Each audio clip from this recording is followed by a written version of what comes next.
नुकत्याच पार पडलेल्या राज्य मंत्रिमंडळाच्या बैठकीमध्ये राज्यातील शेतकऱ्यांसाठी राज्य शासनाच्या माध्यमातून एक अतिशय महत्त्वपूर्ण असा निर्णय घेतलेला आहे. म्हणजेच की महाराष्ट्र जमीन महसूल अधिनियम 1966 कलम 85 नुसार केली जाणारे वाटणीपत्र आणि वाटणीपत्राच्या दस्त नोंदणीसाठी लागणार नोंदणी शुल्क राज्याच्या माध्यमातून माफ करण्याचा निर्णय घेण्यात आलेला आहे.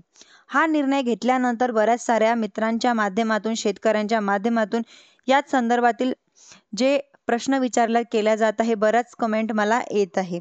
यापूर्वीपासूनच कलम 85 नुसार वाटणीपत्र केले जात होते आणि नोंदणी शुल्क माफ केल्यामुळे याचा काही फरक पडणार आहे. नोंदणी शुल्क माफ करण्याचा किती फायदा शेतकऱ्यांना होणार आहे?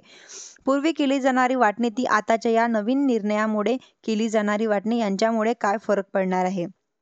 पत्र नेमकं कोणत्या प्रकारे केलं जात आहे? अनेक सारे जण हे काही प्रश्न आहेत. उत्तर म्हणजेच की आपण आजच्या व्हिडिओच्या माध्यमातून जाणून घेणार आहोत. तुम्ही जर माझ्या चॅनलवरती पहिल्यांदा आला असाल तर चॅनलला लाईक, सबस्क्राईब करायला विसरू नका, जेणेकरून अशीच महत्त्वपूर्ण व्हिडिओ तुम्हाला पुढे देखील मिळत राहतील. सर्वात प्रथम आपण पाहणार आहोत की वाटणीपत्राचे प्रकार म्हणजेच की हिंदू ॲक्टनुसार जे काही वडिलोपार्जित जमीन असेल त्यांचे प्रत्येकाला जे काही वारसदार असतील त्यांच्या समान हिस्से होतात. आणि अशा सर्वात सहमतीने जर वडिलोपार्जित जमिनीचे हिस्से होत असतील, वाटणी होत असेल आणि याला जर सर्वांची सहमती असेल तर अशा सर्व लाभधारकांचे खाते धारकांची सहमती घेऊनच, वारसाची सहमती घेऊनच कलम 85 नुसार 500 रुपयाचा स्टॅम्पवरती देखील वाटणीपत्र केलं जात आहे.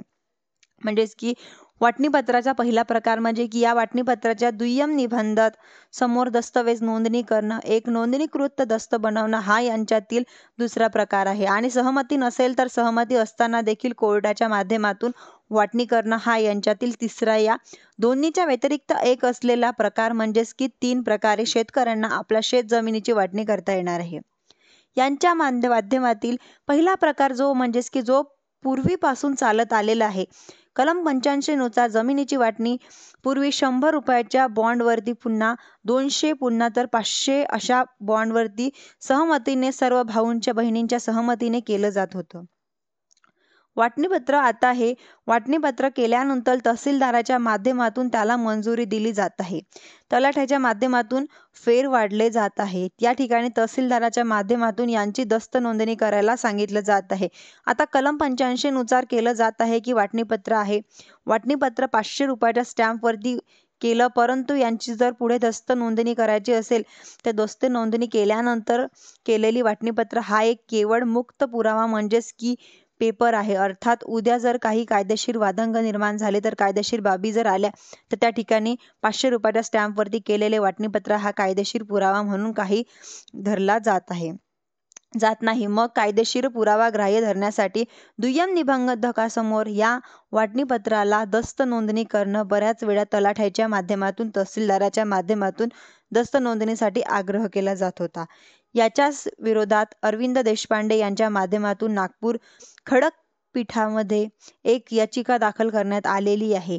म्हणजेच की 2815, 2003 च्या याचिकेनुसार निकालामध्ये नागपूर खंडपीठाच्या माध्यमातून शेतकऱ्यांना नोंदणी म्हणजेच की वाटप करता नसताना कलम 85 नुसार केली गेल्या जी वाटणी आहे ती वाटणी केल्यानंतर जर बॉन्डवरती वाटणी केली असेल त्याला दस्त नोंदणीचा आग्रह करू नये, अशा प्रकारचा निकाल दिला जात आहे. याच अनुषंगाने महाराष्ट्र शासन महसूल विभागाच्या माध्यमातून 16 जुलै 2014 रोजी एक परिपत्रक काढून 500 रुपयाच्या स्टॅम्पवरती ज्या काही झालेल्या वाटण्या किंवा कलम 85 नुसार झालेल्या ज्या काही वाटण्या आहेत या वाटण्यांच्या दस्त नोंदणीसाठी आग्रह करू नये, अशा प्रकारच्या सर्व जिल्हाधिकारी, तहसील कार्यालयांना सूचना दिल्या. परंतु जसे जर दस्त नोंदणी झाले तर पुढे कायदेशीर प्रॉब्लेम येऊ शकतात, हा मात्र प्रश्न आहे. या ठिकाणी ही पहिली वाटणी झाली आहे की शेतकरी वाटणी कलम 85 नुसार करत होते, मग दस्त नोंदणी महत्त्वाची असताना काय करत नव्हते. दस्त नोंदणी करायची असेल, जर काही नोंदणी शुल्क भरावा लागत असेल तर त्या प्रॉपर्टीच्या जमिनीच्या रेकनर दराच्या 1% पर्यंत नोंदणी शुल्क शेतकऱ्यांना दस्त नोंदणीसाठी या ठिकाणी उपनिबंधक कार्यालयामध्ये, दुय्यम निबंधक कार्यालयामध्ये भरावा लागत होता. आणि दुय्यम निबंधकाच्या कार्यालयाच्या निवादासमोर जे काही दस्ताने होत होते पुढे कायदेशीर पेपर म्हणून या ठिकाणी मानलं जात. म्हणजेच की जर काही लढाई झाली तर काही त्यांच्यामध्ये वादंग निर्माण झाले तर एक पुरावा म्हणून त्या ठिकाणी वाटणीपत्र ग्रस्त धरलं जात होते.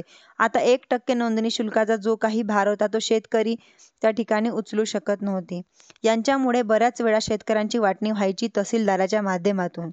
या वाटणीपत्राला अडकाडी आणली जायची तलाठ्याच्या माध्यमातून. फेरबदलले जात नव्हते. परिणामी शेतकरी त्या बाजूला जात नव्हते.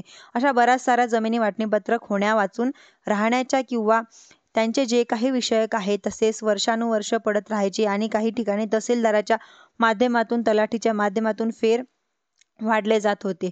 परंतु जे काही वाटणीपत्र फक्त बॉन्डवरतीच राहत होता, जे काही नोंदणी शुल्क आहे ज्यांचा भार शेतकऱ्यांवरती पडत होता, हे नोंदणी शुल्क राज्य शासनाच्या माध्यमातून आता माफ करण्याचा निर्णय घेतलेला आहे. आता हा नोंदणी शुल्क करण्याचा निर्णय घेतल्यामुळे काय होणार आहे? शेतकरी बॉन्डवरती स्टॅम्पवरती आपलं वाटणीपत्र सहमतीने करतील. ताबडतोब यांचा एक कायदेशीर कागद हवा म्हणून त्यांचा दस्त नोंदणी देखील करण्यासाठी दस्त नोंदणीसाठीचं शुल्क माफ करण्यात आलेलं आहे. अर्थात आता वाटणी ही शेतकऱ्यांच्या स्वस्तामध्ये होणार आहे आणि पुढे त्यांचा कायदेशीर जो कागद आहे तो देखील त्या ठिकाणी बनवण्यासाठी मदत होणार आहे. यांच्यातील वाटणीपत्राचा जो तिसरा प्रकार आहे म्हणजेच की कोर्टातून केली जाणारी वाटणी. आता आपल्याला माहीत असेलच की सहमतीने केली जाणारी वाटणी ही शेतकऱ्यांच्या बरोबर येते. थोड्याफार यांच्यामध्ये कोणाची तरी अनबन चालू असते. जर हे वाटणीपत्र कोर्टाकडे गेलं तर साहजिकच शेतकऱ्यांना खर्च वाढतो. यांच्यामध्ये जर काही वादंग आल्या तर जमिनीची विकून देखील शेत जमिनीची वाटणी करावी लागते. यांच्यामध्ये कोर्ट कचेरी पोलीस स्टेशन बऱ्याच साऱ्या भानगडी होत असतात. याच पत्राबद्दल जाणलेली त्यांच्याकडे गेले. बरं, एकंदरीत वाटणी करत असताना कलम 85 हा शेतकऱ्यांसाठी अतिशय योग्य पर्याय आहे. धन्यवाद.